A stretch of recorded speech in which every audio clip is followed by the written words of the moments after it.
El CTBT, que es sobre pruebas nucleares, no ha entrado en vigor. El Tratado ABM sobre defensa antimisiles ya no existe. Se mencionó el INFE, ya no está en efecto, ya que Trump se retiró de él. El Tratado de Cielos Abiertos fue suspendido y efectivamente descartado por Trump. El nuevo START, que es el tratado más reciente sobre armas nucleares estratégicas entre Estados Unidos y Rusia, ha sido extendido tanto por Biden como por Trump. Sin embargo, termina en 2026 y nadie espera que haya un sucesor. Si eso sucede, será la primera vez desde principios de los años 70 que no habrá un tratado bilateral de control de armas estratégicas en vigor. En consecuencia, estas dos superpotencias nucleares tendrán entonces la libertad de aumentar sus arsenales sin ningún control bilateral y verificación.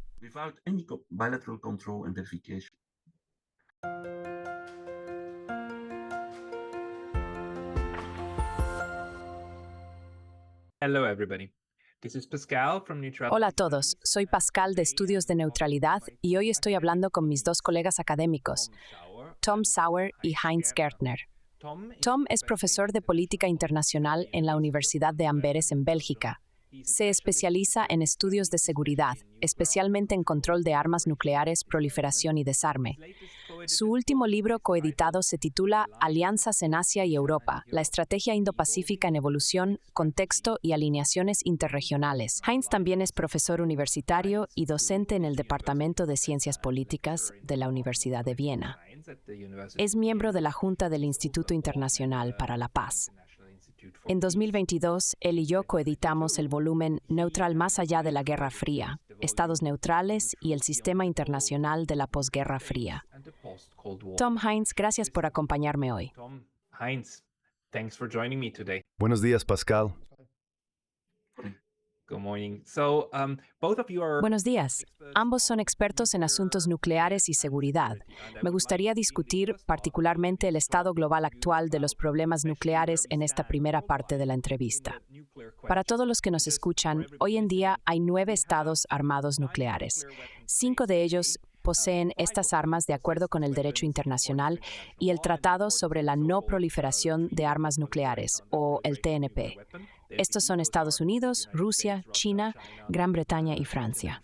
Luego hay 4 estados que han adquirido armas nucleares fuera del marco del TNP: India, Pakistán, Corea del Norte e Israel. Aunque Israel nunca ha confirmado oficialmente su arsenal nuclear, es ampliamente reconocido que los tienen. Tom y Heinz, comencemos con Tom.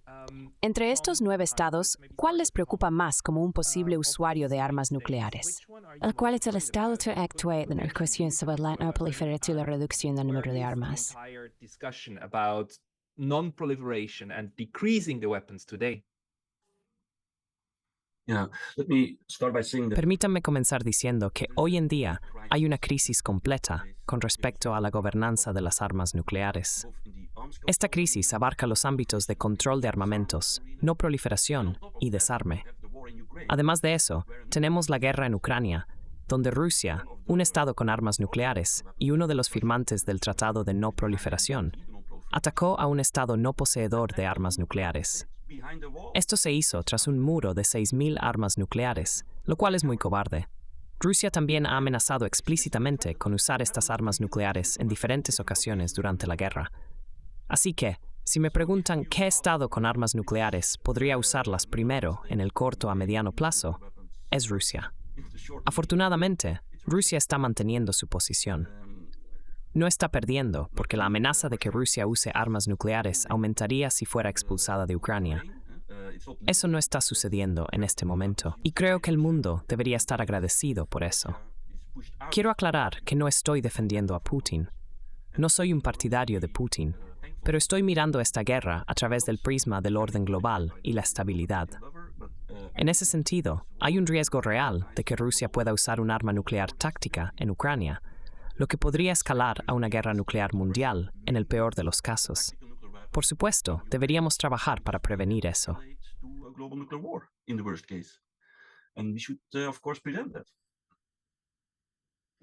Hemos tenido otros casos en los que estados con armas nucleares han atacado a estados sin armas nucleares, ¿verdad? El ejemplo más flagrante es sin duda la invasión de Estados Unidos a Irak en 2003. Y esto incluye todas las intervenciones de estados con armas nucleares, como lo que sucedió cuando la OTAN estaba luchando contra Serbia en 1999. Pero tienes absolutamente razón en que esta situación podría haber sido muy diferente porque ni Estados Unidos ni la OTAN estuvieron nunca en peligro de perder esa guerra, mientras que en este caso no lo sabíamos. Heinz, también recuerdo que dijiste que esto es un peligro real. ¿Estás de acuerdo con Tom en que el nivel de amenaza de que Rusia use armas nucleares porque la guerra se está volviendo en su contra ha disminuido en comparación con, digamos, hace un año?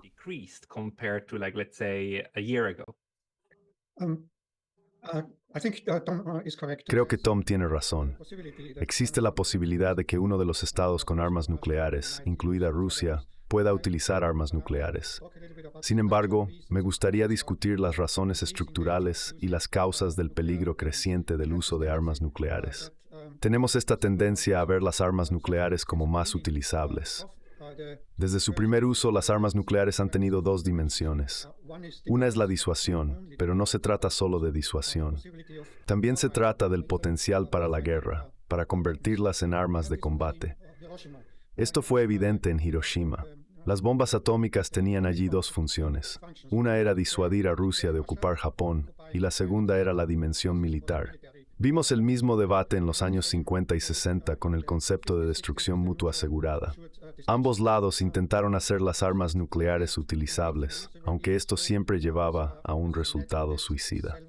Si usas armas nucleares primero, el segundo ataque te destruiría.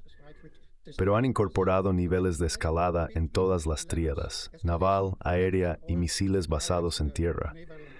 Todos intentaron encontrar un nivel en tener dominio de la escalada, donde pudieran detenerse y ganar la guerra.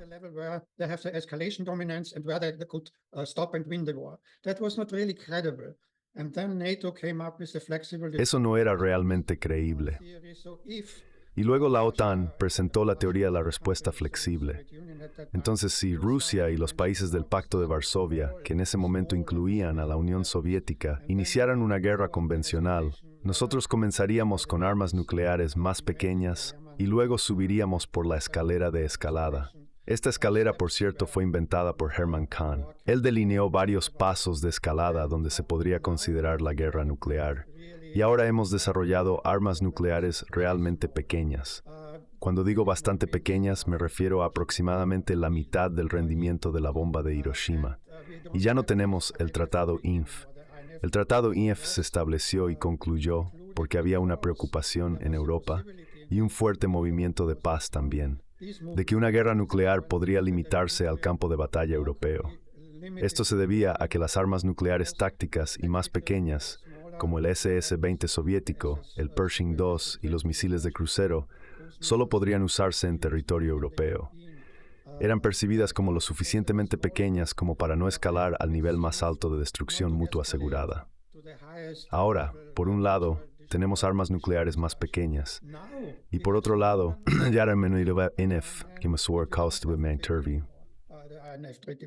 which has been abandoned in 2019. So the danger to use nuclear weapons and to think they can be... El peligro del uso de armas nucleares y la creencia de que puede haber una guerra nuclear limitada está presente. Tom tiene razón, por supuesto, porque no hay certeza de que no se intensificará a un nivel global, involucrando misiles estratégicos capaces de destruir tanto a Estados Unidos como a Rusia.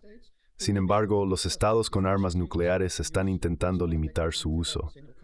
Por ejemplo, si Rusia considera usar armas nucleares tácticas más pequeñas en Ucrania, la idea es mantener el conflicto contenido dentro de Ucrania y prevenir la escalada. Pueden esperar que la otra parte parpadee y ceda, pero no hay garantías. Esta misma lógica ha sido aplicada por otros estados con armas nucleares en conflictos pasados. Desde la Guerra de Corea, en cada conflicto en el que ha estado involucrado Estados Unidos, ha habido un debate sobre si usar armas nucleares, incluyendo en Vietnam. Actualmente carecemos de tratados, el control de armamentos está en desorden y las armas nucleares están siendo modernizadas. Hay una creencia de que la disuasión es más efectiva con armas nucleares más pequeñas y utilizables. Estas armas no son solo para disuasión, sino también para la potencialidad de la guerra real. Is the pretense also to create warfighting nuclear weapons. Tenemos estrategias muy diferentes con respecto a las armas nucleares entre los estados armados nuclearmente, ¿verdad? Corea del Norte constantemente alardea de sus armas e incluso amenaza con usarlas. Estados Unidos no descarta el primer uso de armas nucleares. Rusia, por otro lado, tanto amenaza con usar armas nucleares como afirma que una guerra nuclear no puede ser ganada y nunca debe ser librada. Luego está el jugador silencioso. Tom, ¿qué tan preocupado estás por Israel, especialmente después del comentario de un ministro de gabinete sugiriendo que podrían usar un arma nuclear para aplanar Gaza? Israel no tiene una doctrina pública, al menos no una que esté disponible para nosotros los analistas. Deben tener alguna estrategia interna. Pero ¿cuánto te preocupa la posibilidad de que Israel use armas nucleares, quizás no en Gaza, sino contra Irán?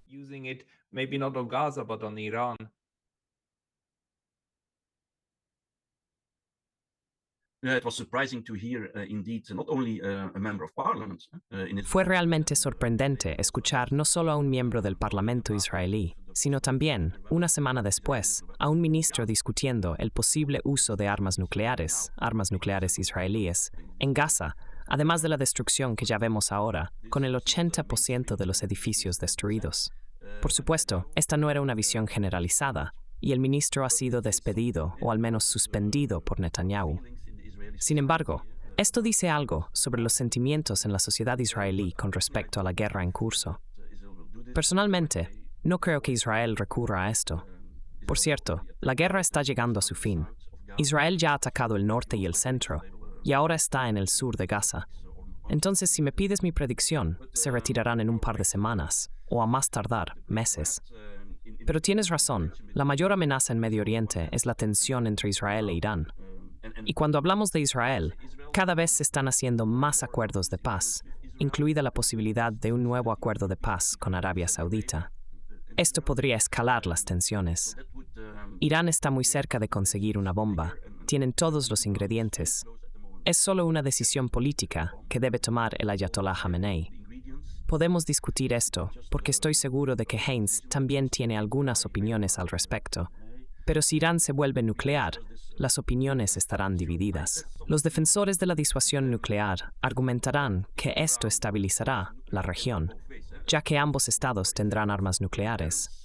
Otros, como yo y posiblemente Heinz, estamos más preocupados y creemos que hay una posibilidad de que las armas nucleares se utilicen en Medio Oriente en algún momento.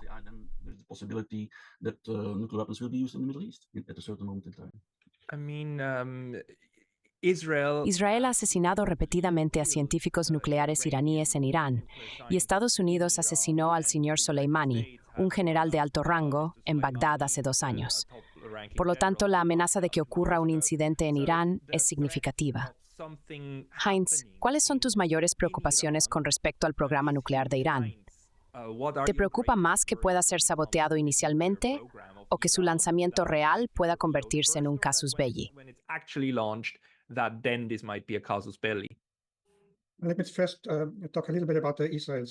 Permíteme hablar un poco sobre el programa nuclear de Israel, que fue la primera pregunta que hiciste, Tom. Creo que las armas nucleares de Israel tienen una dimensión adicional, a la que los académicos se refieren como coerción nuclear. Vimos un ejemplo de esto durante la guerra de Yom Kippur, cuando Moshe Dayan, el ministro de Defensa en ese momento, básicamente chantajeó a Estados Unidos. Afirmó que había una amenaza existencial y sugirió que si Estados Unidos no proporcionaba más armas a Israel, Israel podría considerar usar su arsenal nuclear. Esta fue una táctica para asustar a Estados Unidos y hacer que enviara más armas y apoyo a Israel, para evitar que Israel se sintiera obligado a jugar su carta nuclear. Esto es algo similar a lo que ha hecho Putin. La coerción nuclear tiene múltiples dimensiones. No se trata solo del uso potencial de armas nucleares por parte de un estado nuclear, sino también de chantajear a las grandes potencias para obtener apoyo y evitar verse forzados a usarlas. Podríamos encontrarnos en una situación similar actualmente.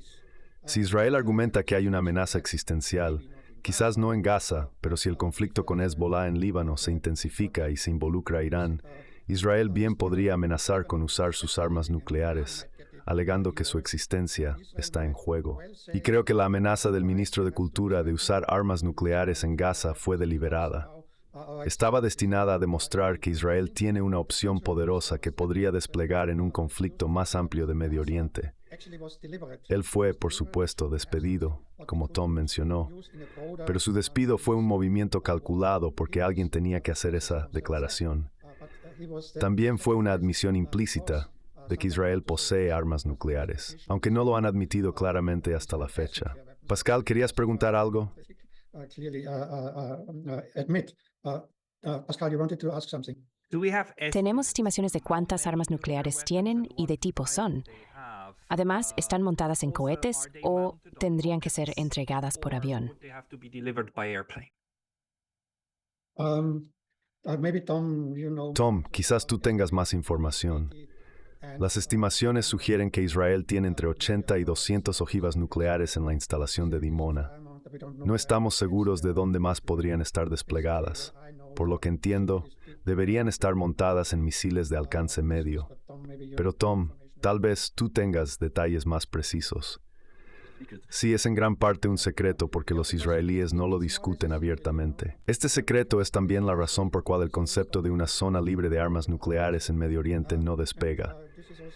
Dado que Israel posee armas nucleares pero no las reconoce, no pueden abandonar oficialmente lo que no han admitido tener. Sin embargo, sí las tienen. Además, Estados Unidos consistentemente veta la propuesta de una zona libre de armas nucleares en Medio Oriente en las Naciones Unidas y durante las conferencias de revisión del Tratado de No Proliferación. Actualmente, no creo que Irán tenga la intención de desarrollar armas nucleares, como preguntaste. Su objetivo es alcanzar un estatus similar al de Japón, el de un estado umbral. Los iraníes son conscientes de que no pueden usar armas nucleares sin enfrentar la destrucción. Sin embargo, quieren demostrar que tienen la capacidad si eligen perseguirla. También utilizan el potencial de desarrollo nuclear como una ficha de negociación con Occidente, como una herramienta política.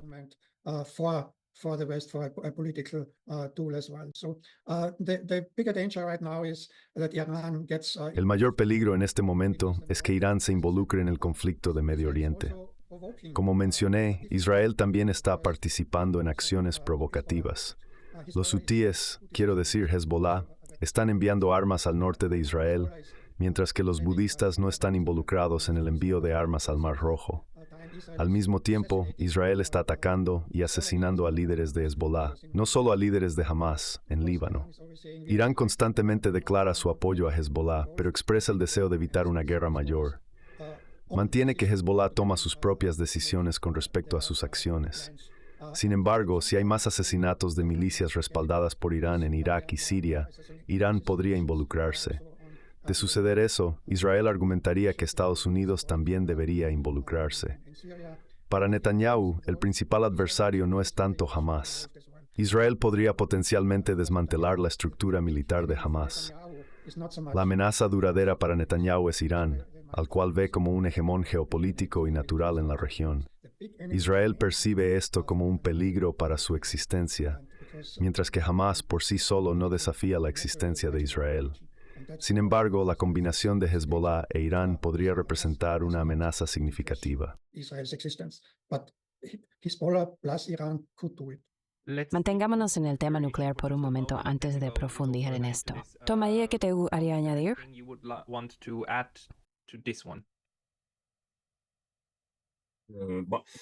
En cuanto a Irán y las armas nucleares, es importante señalar que las negociaciones del Chassé-Soa parecen estar en un punto muerto. Este acuerdo nuclear se firmó en 2015 y luego fue abandonado por Trump en 2018.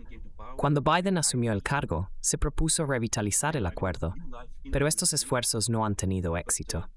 Inicialmente, hubo cierto progreso con la administración de Rouhani durante los primeros 6 meses, pero esto se estancó con el gobierno más conservador de Raisi. Es difícil determinar quién tiene la mayor culpa. Tanto la administración de Obama como la de Raisi enfrentaron oposición interna. Obama fue presionado por los republicanos para no ceder demasiado y para establecer altas demandas. De manera similar, en Irán, los guardianes de la revolución, algunos de los cuales pueden estar interesados en adquirir una bomba nuclear, ejercieron presión. Además, Irán está bajo sanciones, pero el impacto ha disminuido porque ahora comercian con países del este como China, Rusia y Turquía. Las sanciones todavía duelen, pero Irán parece ser capaz de lidiar con ellas. Esta es la impresión que tengo al observar el régimen en Teherán. Algunos grupos en Irán, incluidos los guardianes de la revolución, se benefician de las sanciones y del mercado negro resultante. Esta dinámica contribuye a la falta de progreso en la reactivación de las conversaciones del Hatze-Soa. En mi opinión, las conversaciones están efectivamente muertas.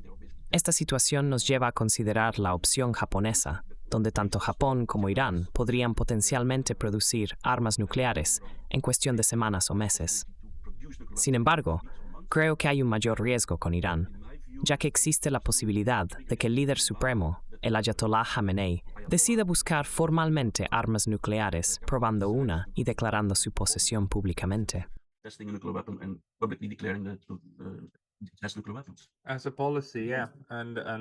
Como política, sí desafía a Israel y a Estados Unidos. Pero permíteme hacerte una última pregunta o una ronda final de preguntas sobre el estado de esta emergencia. Tom, has dicho que la situación es bastante mala en este momento, con el marco legal internacional y el marco político para el control de armas nucleares. De hecho, hemos visto tiempos mucho mejores, particularmente en la década de 1980, durante la última parte de la Guerra Fría, cuando se alcanzaron acuerdos. Ahora, casi todos ellos se han derrumbado. El que todavía tenemos es el Tratado de No Proliferación Nuclear, el TNP, y tenemos el Tratado sobre la Prohibición de las Armas Nucleares, el TPAN, que fue impulsado a través de las Naciones Unidas contra la voluntad de los 5 estados nucleares permanentes, principalmente por naciones en desarrollo y algunos otros como Austria, que fue parte de ello. Este tratado ahora tiene 50 ratificaciones, lo que significa que ahora lleva consigo la fuerza del derecho internacional. Hace 2 años escribiste un artículo diciendo que los aliados occidentales no deberían desestimar este esfuerzo. ¿Dónde estamos hoy, Tom? ¿Todavía crees que el PAN tiene fuerza? ¿Y qué impacto está teniendo en la dinámica del marco legal en este momento?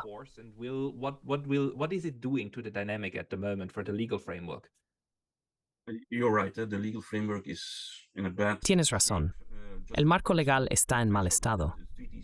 Mencionaré brevemente que el Tratado de Prohibición Completa de los Ensayos Nucleares no ha entrado en vigor. El Tratado de Misiles Antibalísticos sobre defensa de misiles ya no existe. Se mencionó el Tratado de Fuerzas Nucleares de Alcance Intermedio. Ya no está en efecto, ya que fue abandonado por Trump. El Tratado de Cielos Abiertos fue suspendido por Trump y efectivamente descartado por él también. El nuevo START, el último tratado bilateral sobre armas nucleares estratégicas entre Estados Unidos y Rusia, fue extendido por Biden, aunque Trump también jugó un papel. Sin embargo, termina en 2026 y nadie espera que haya un sucesor.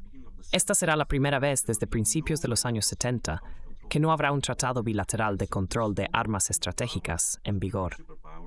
Como resultado, estas 2 superpotencias nucleares tendrán la libertad de aumentar sus arsenales sin ningún control bilateral y verificación. El Tratado de No Proliferación Nuclear también está en crisis, en mi opinión. Las últimas 2 conferencias de revisión del TNP no lograron producir un documento de consenso. Así que tienes razón. El único punto positivo es el Tratado sobre la Prohibición de las Armas Nucleares, que fue adoptado en 2017 por 122 estados en las Naciones Unidas. Esto significa que 2/3 de todos los estados del mundo, principalmente estados no poseedores de armas nucleares del sur global, África, América Latina, Asia, así como algunos estados europeos como Austria y Suiza, han estado involucrados.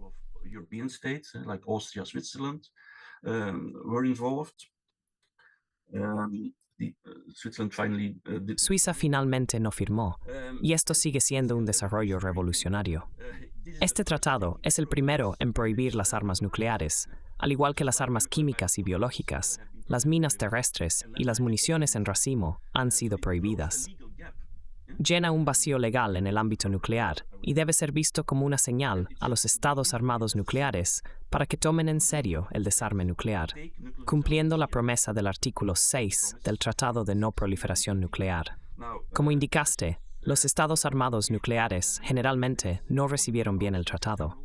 Lo encontraron prematuro y fueron muy defensivos y despectivos sobre él desde el principio, y su postura no ha cambiado desde entonces. Esto ha llevado a una polarización creciente que comenzó incluso antes del tratado sobre la prohibición de las armas nucleares. Entre los estados no armados nucleares, que no están aliados con estados armados nucleares, el grupo más grande del mundo, y por otro lado, los estados armados nucleares y sus aliados, que son una minoría de unos 40 estados. Esta polarización se está intensificando dentro del marco del TNP, poniendo en duda el futuro del TNP. El objetivo detrás del TPAN sigue siendo fortalecer la norma contra las armas nucleares, estigmatizar las armas nucleares y sus poseedores, y provocar un nuevo debate social y político dentro de los estados armados nucleares y sus aliados. No podemos cambiar su política desde el exterior. El cambio debe venir desde dentro. Change their policy from the outside. It should come from within. Yeah? That's the whole idea behind the TPNW. Esa es la idea completa detrás del TPNW. Vemos pequeños elementos de impacto a nivel local, con ciudades y comunidades pronunciándose en contra de las armas nucleares, incluso dentro de los estados armados nuclearmente. En el sector privado, bancos y fondos de pensiones también están expresando su oposición a las armas nucleares, incluyendo en estados armados nuclearmente y sus aliados, como mi propio país. Es difícil establecer una relación causal directa, pero en algunas organizaciones internacionales, como el G20, hubo recientemente una declaración interesante. Declaró que el uso de armas nucleares es inadmisible en respuesta a los eventos en Ucrania. Se podría argumentar que sin el TPNW, esta declaración quizás no se habría hecho. Por supuesto, esto está abierto a interpretación. Para tener un impacto real, creo que aún más estados no armados nuclearmente deberían firmar el tratado. Actualmente, solo 96 de los 122 han firmado. Si alcanzamos 100, 110 o 120 signatarios, entonces depende de los aliados de los estados armados nuclearmente, países como Alemania, Bélgica y los Países Bajos, cambiar su postura. Sin un cambio en su mentalidad, no habrá presión sobre los estados armados nuclearmente. Estos países juegan un papel crucial en la configuración del futuro. Es una estrategia. Haynes, ¿podrías explicar brevemente la estrategia detrás del TPNW y si crees que puede crear efectivamente una presión interna a largo plazo? Internal Yeah. pressure. No, of course, the so-called PEN Treaty. Por supuesto, el llamado Tratado de Prohibición creó una nueva norma. Como dije antes, la disuasión era la norma dominante. Ahora, el desarme es otra norma con una base legal porque los estados con armas nucleares realmente no cumplieron con sus obligaciones bajo el artículo 6 del Tratado de No Proliferación para negociar de buena fe el desarme nuclear. El tratado cerró la brecha legal. Dicho esto, los establecimientos de seguridad de los estados con armas nucleares y también Europa van en direcciones diferentes.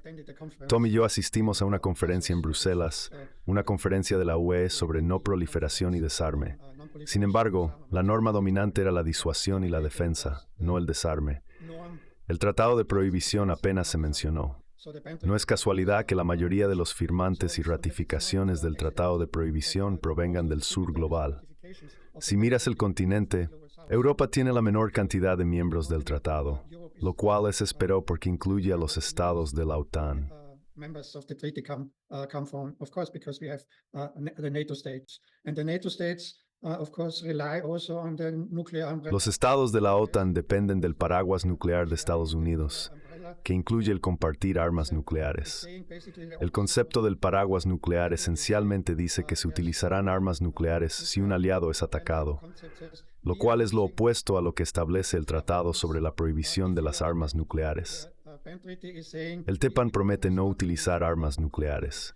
Estos son conceptos muy diferentes para los estados con armas nucleares y sus aliados. Algunos argumentan que más armas nucleares aumentan la seguridad, mientras que los estados sin armas nucleares creen que menos armas nucleares mejoran la seguridad al reducir la probabilidad de convertirse en un objetivo en un intercambio nuclear. Los defensores del PAN argumentan que incluso los estados con armas nucleares estarían más seguros sin armas nucleares porque no serían objetivos de un intercambio nuclear. Desafortunadamente, la norma alineó es la disuasión y defensa, aunque el TPAN ofrece una norma alternativa. We still have, of course, the PAN treaty as an alternative norm.